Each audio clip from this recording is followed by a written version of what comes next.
Okay, so just let me know when to start. I can go ahead. Yeah, I think you can. Well, I guess we'll wait another minute for people who might be coming in. We'll start right at 4. So we will start momentarily.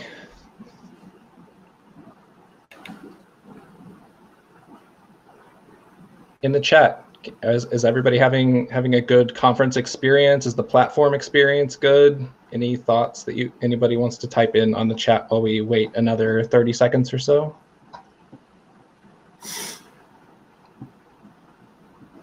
Amazing conference. Sweet. I loved Steve Wozniak's chat. Very free flowing and Yeah, really nice. Yeah, it was good. I was glad Ken led it because he's very, he likes to tell stories, and I thought he, asked the right questions, and it was good. So cool. It's 4 o'clock my time. So I think we are good to go, and I'll just turn off my my mic and my my webcam, and then if you need something, I'm happy to just pop back in. But sure, it's all yours. Okay, yeah, thank you, thanks, Andy. So hi everyone across the world who's joining in. My name is David. I'm a product manager with working for Ford Enterprise Connectivity at DXE. So the topic for today is teaching the elephant to fly. I don't know how many ways I'm able to correlate to what I was trying, the topic which I'm going to say, and the company which I work. So let me start off with the agenda. So I'm going to tell a story today. It's a story about one of the Ford the car automakers transformation story. One of the stories. Second is how is the Postman the application became a silent partner in this journey, and then we'll have Q&A. Okay. Now, if you look at my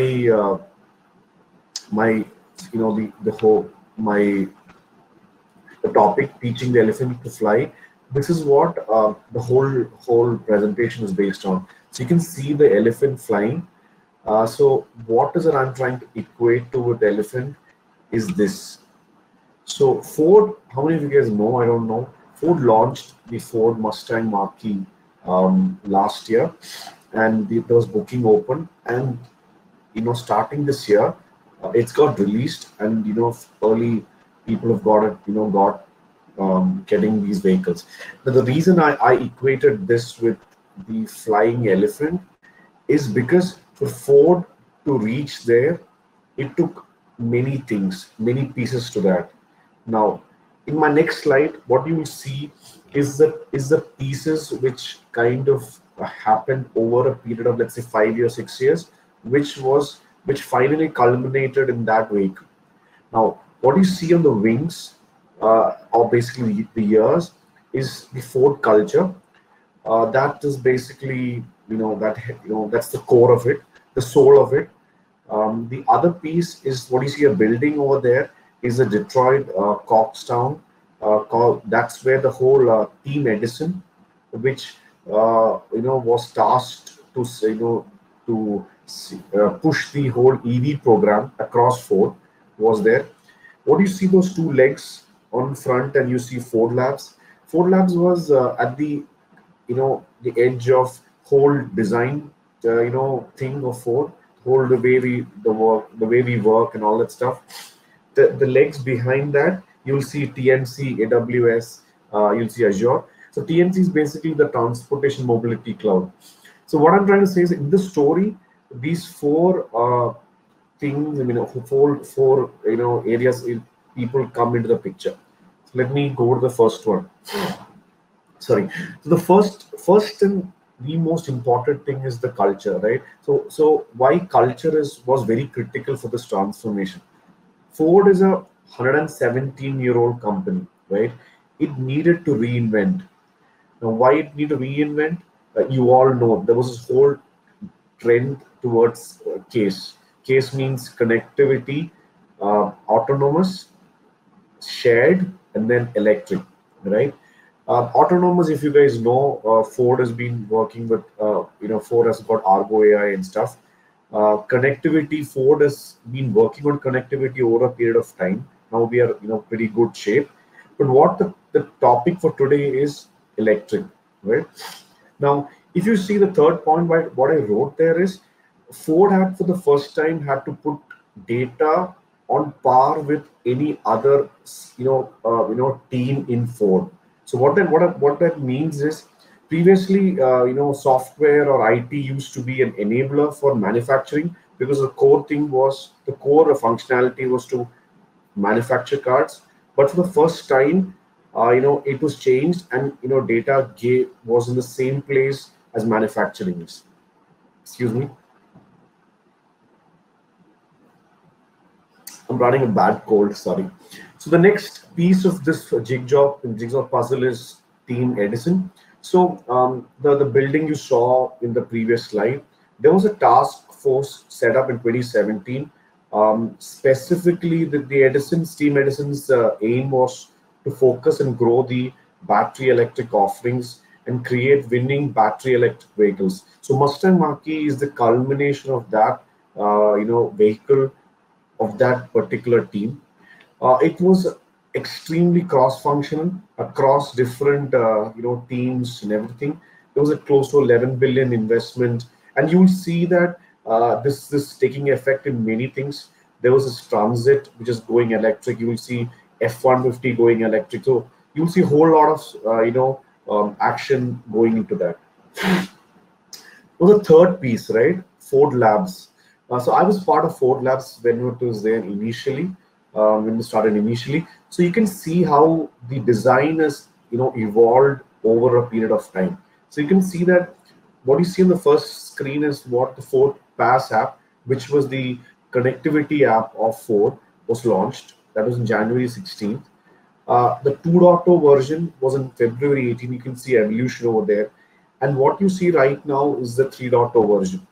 Now, what does Ford Lab does, right? Ford Labs actually partners with the Ford business to solve significant problems by developing digital products, right? And it serves as a lean and human-centered design. Now, how it all started, Ford actually, it all started with Pivotal. Pivotal had Pivotal Labs, and this was modeled based on that. Now, why this is very critical, right?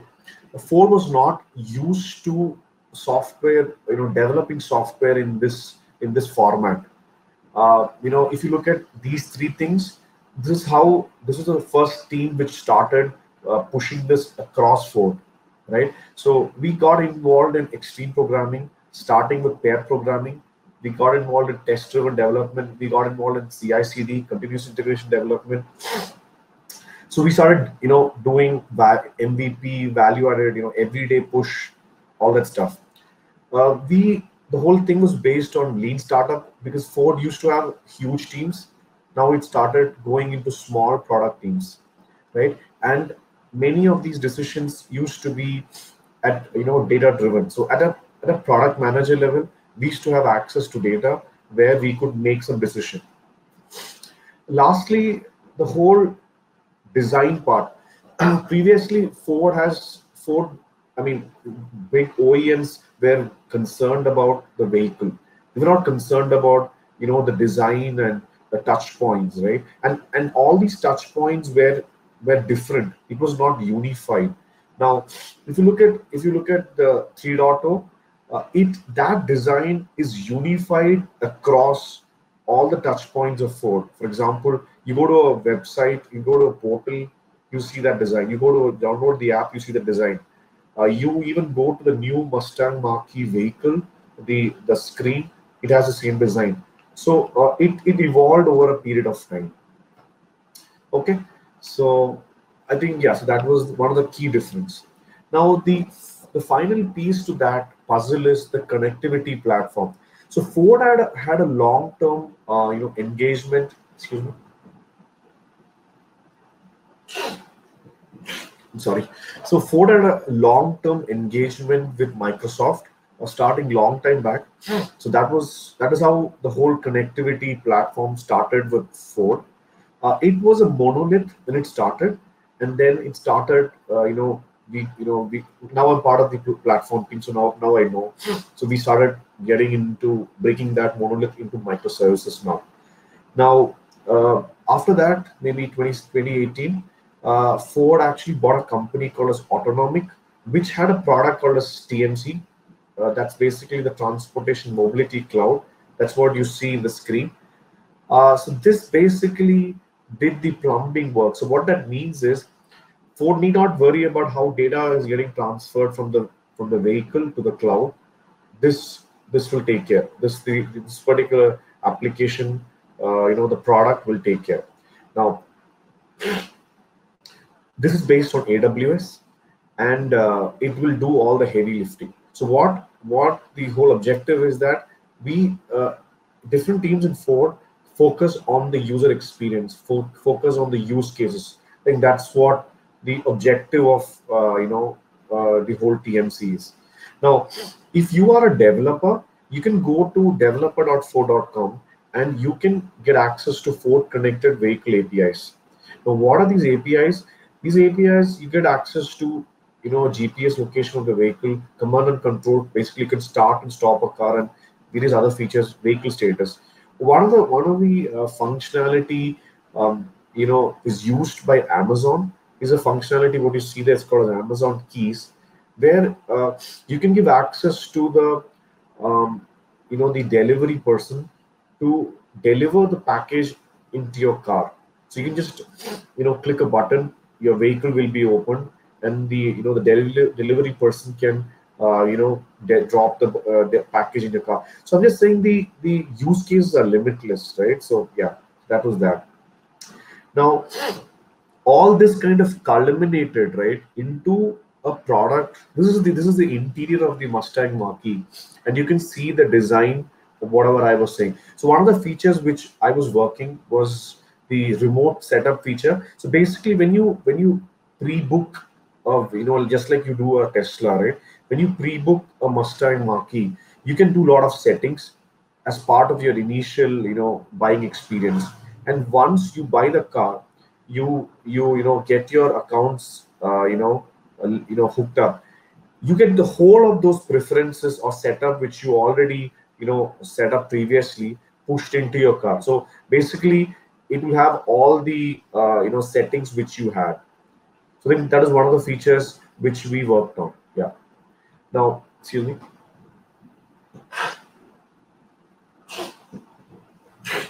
Sorry. So coming back to APIs, right? So it's not just one of the vehicle which I showed you.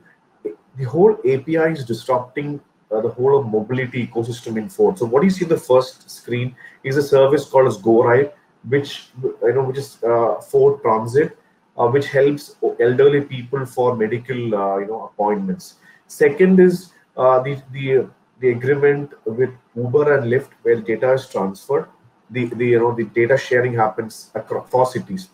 Third is it's Spin, which is again a micro mobility company, scooter company, where again Ford has bought a company.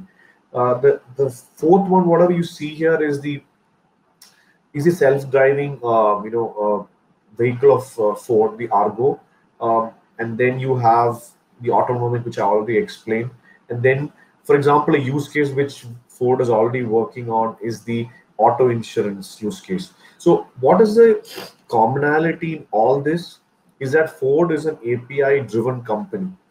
So we believe this is an API first world, and all these services which we develop should be supported with API. So it cut across everything, starting from city solutions to autonomy to fintech. You'll ask why fintech, right? We are into subscription, so there's a whole sort of fintech business lined up. Fleet is huge, predictive systems. There's a whole lot of on the mobility side, for example, ride sharing, smart ownership, parking. Then there is telematics, vehicle history, what you see in your vehicles, all that. So everything today is API driven. Now, for all this, right, the key connection between what you see on the front leg of this elephant and the back leg is Postman, right? Why? Because it's the most de facto tool which actually help us make this whole connection very easy. Now, why we say that Postman is a silent partner? Uh, Postman to start off with was free. I think nothing beats that, right? We got into an enterprise license and all that, but when he started off, it was free. Uh, Extremely quick. There's hardly any training required. Just flowing, right? We have a lot of collections which we use for our APIs. It Postman is extremely helpful to organize that. It supports multiple APIs and different data formats, right? It's got a lot of third-party integration. And previously, I used to work in the mobility side, mobile, app side, where we could show the mobile app as the demo. But when we came into the platform world, the Postman became our de facto demo tool for any development, right? So that actually was a very critical thing for us. uh, test, right? So if there's one, so as I told you, right, as part of this transformation, in Ford, everything Ford in Ford, everything is driven by product team. So we have a full stack engineers. So to make sure that we deliver fast, we deliver quick, and we deliver safe, we have to make sure that our tests are very good, right? Excuse me.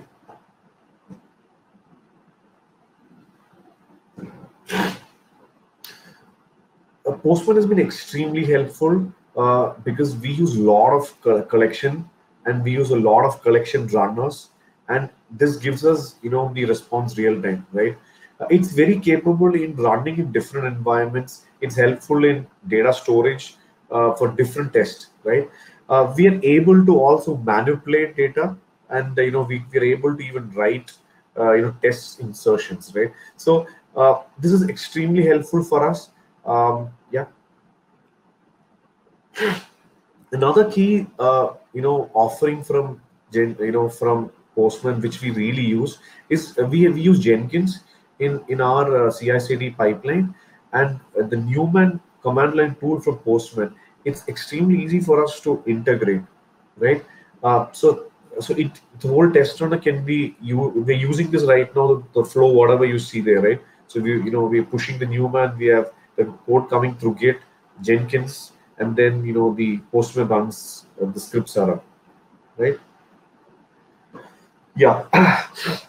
So one of the things which from a PM perspective I value more is the status code, right? Status code is extremely critical because uh, it can reduce my risk as we go forward. So error handling is a very critical thing, and we can get most of the key errors trapped by Postman, right? The full API code can be imported into all major languages. We use multiple languages in Ford internally, and Postman supports that, right? It is easy for us to set up parameters, right, on method calls. So that's extremely helpful feature for us. It's easy to switch a different mode. That is, for example, JSON, XML, and authenticating with different protocol is extremely easy. So overall, right, I can sum up the tool, helping us in three ways, right? One is it's having a very intuitive interface. So any team member, a new or experience, where it's very easy. Earlier we used to have a desktop client. Now Postman has the cloud version, so we started using the cloud.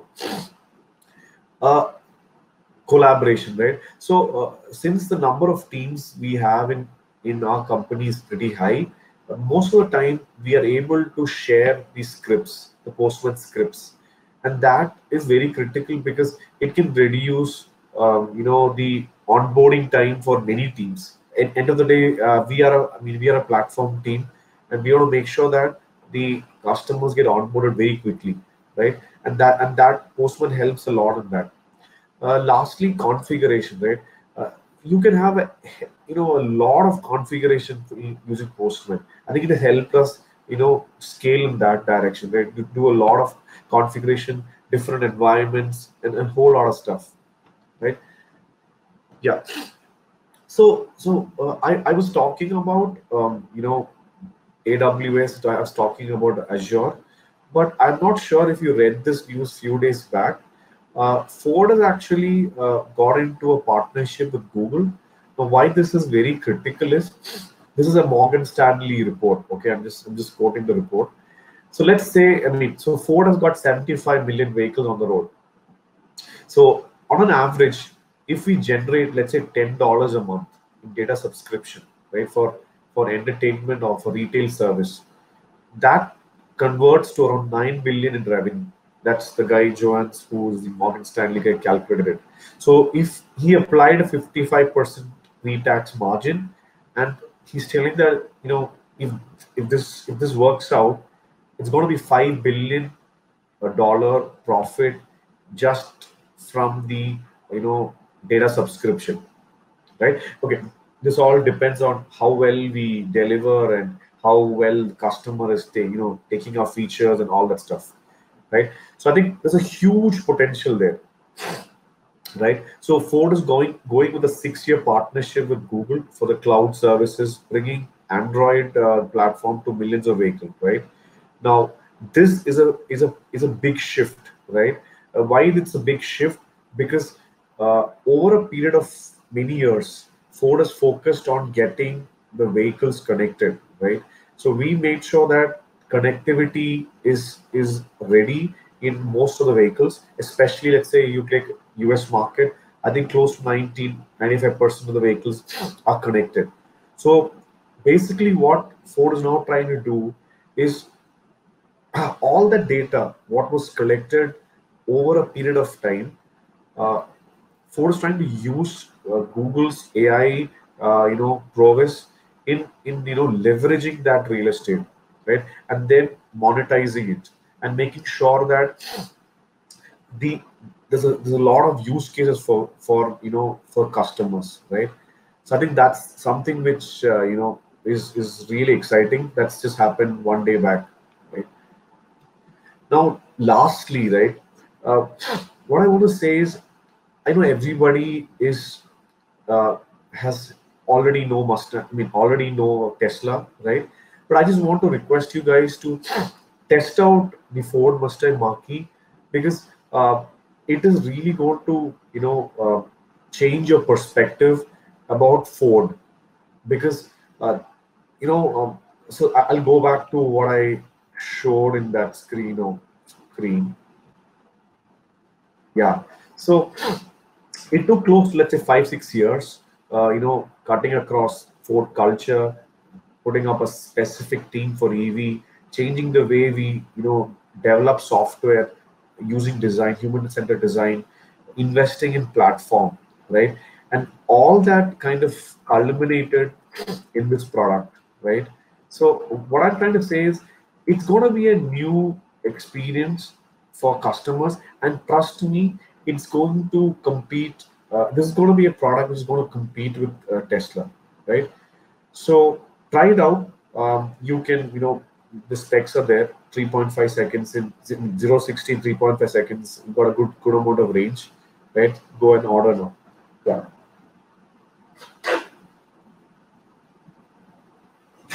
Sorry. So I'm kind of done, right? So that's all I had for the presentation for the half an hour. I'm sorry, I really apologize. I am having a very bad cold. That's why I have to move it. But I'm ready to take any questions if you guys have any questions. Yeah. Yeah, there was a question that came in on Slido. I maybe the person can clarify it, but it said what kind of data was available to take what kind of decision, but I'm not sure which. It was probably asked at a specific point in your presentation. Okay. Yeah. So, but I don't know if you want to just respond to that more generally. Yeah. So, okay. So let me just clarify one thing, right? Ford, complies to CCPA, which is the California, Consumer Privacy Act for US, and the GDPR for Europe, right? These are like heavy, huge privacy laws, right? So that is respected. Now, the data what we are talking is about your vehicle, right? That's it, right? What I mean by that is all the data. For example, let me give you an example, right? Uh, we give reports on your driving behavior, right? And it helps you make you a better driver.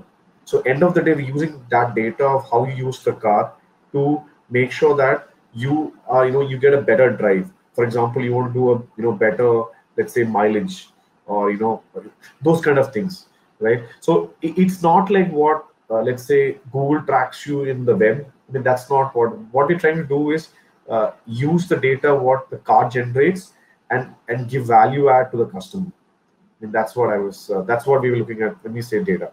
Yeah. Yeah, that's good. Let me check and see if there's any other questions. It looks like our administrators took over the Slido. As we leave here, just a quick mention. If you go to Slido, there's just a quick survey for David's presentation here. We're doing that for all the surveys just to get some general feedback about the speaker, the topic, things like that. There was, going back to questions, another question: are there any tricks in using Postman in productive ways that your team has found at Ford, especially during testing and troubleshooting?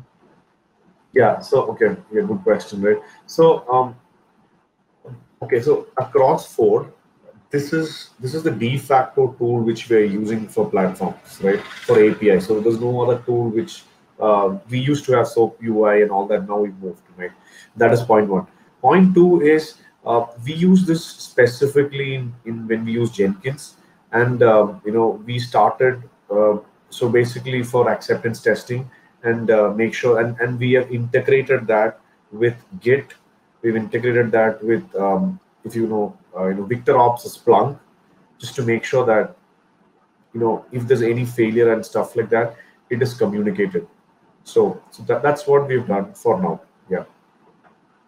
So basically, it's more of integration which we have done, right? So test. So one is the test scenarios which we have used. This is something which we used extensively. The collection runners and making sure most of the test scenarios are covered.